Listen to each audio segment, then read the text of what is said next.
G'day, family. I'm just coming on briefly because I'd like to just clear up or clarify a couple of things.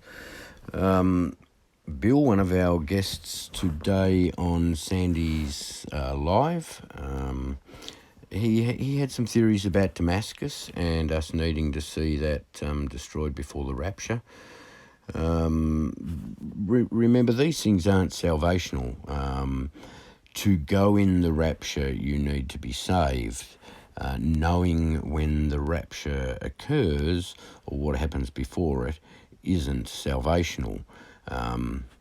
It will mean one of us is right and one of us is wrong, or essentially we're all wrong, but it's not salvational.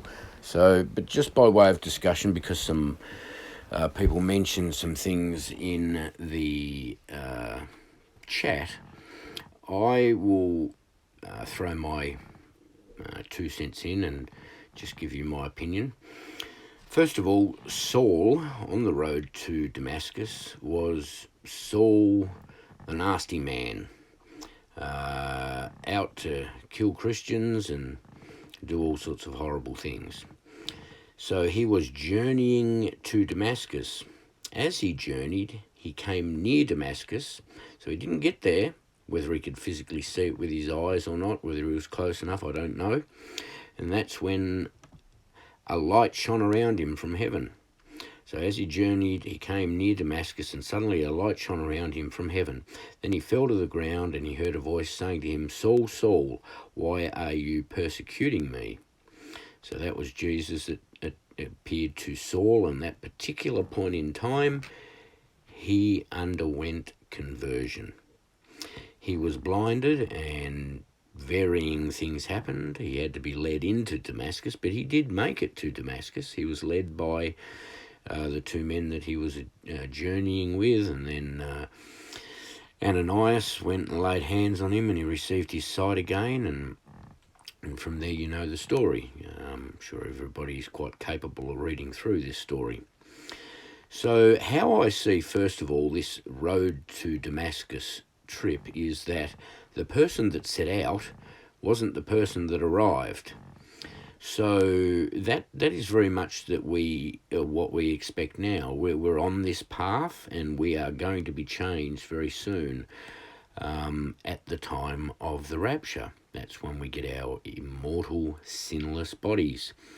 So essentially, Paul's conversion happened on the road to Damascus. He was looking toward Damascus, but didn't make it as the old Saul. He did make it as the new, saved, changed Saul, but not as the old Saul.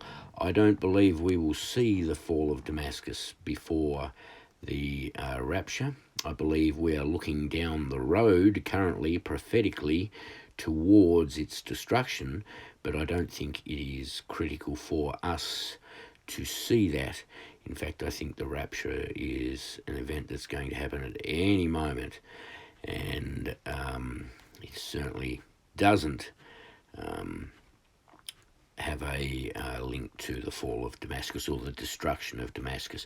While those links can be made scripturally because of typology and similar wordings used in different verses, I don't think that it applies to the rapture. I think that is a completely different event, and the typologies we can find with Enoch, etc., and Elijah.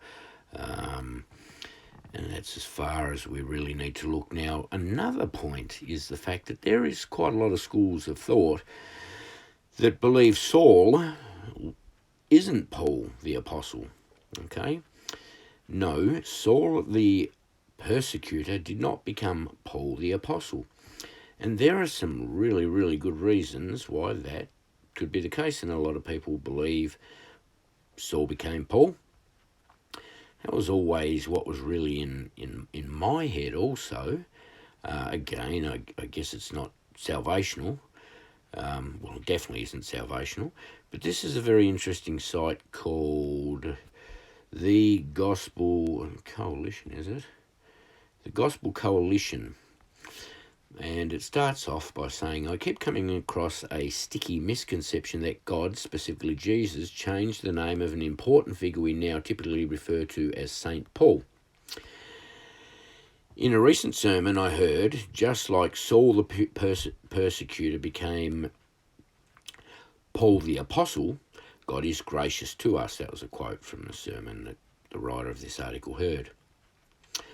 On an exam, one of my brightest students wrote, it is Saul who is renamed as Paul, who is the primary messenger of the gospel.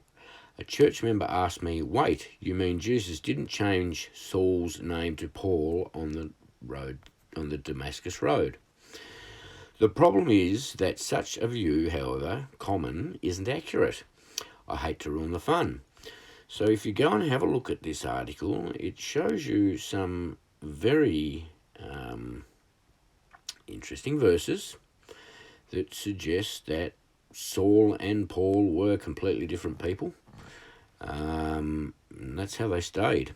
Nothing in the narrative suggests Jesus subsequently changed Saul's name. In Galatians 1:15-17, Paul speaks as being set apart before birth to preach to the Gentiles, but there is no mention of any name change. Ananias addresses him as Saul after his conversion, Acts 9:17. There is no mention of a name change. He is still calling him Saul after the Christophany. The Holy Spirit calls him Saul before his first missionary trip, Acts 13:7. After the conversion experience, he is called Saul 11 more times. The decisive shift from Saul to Paul in Acts happens only once. Paul sets off on his missionary journeys away from Jerusalem. And what it then goes on to explain is that it was common for Saul and Paul to be sort of an interchangeable name. So the fact that, I'll read it. The subtle shift occurs in Acts 13:13. Now Paul and his companions set sail. The person who changes his name is not Jesus, but Luke. Saul and Paul were two names for the same person all along. Acts 13:19 is the clincher. But Saul, who was also called Paul, was filled with the Holy Spirit. Here the converted person is being called both Saul and Paul, not Saul the tyrant who was renamed Paul the Christian.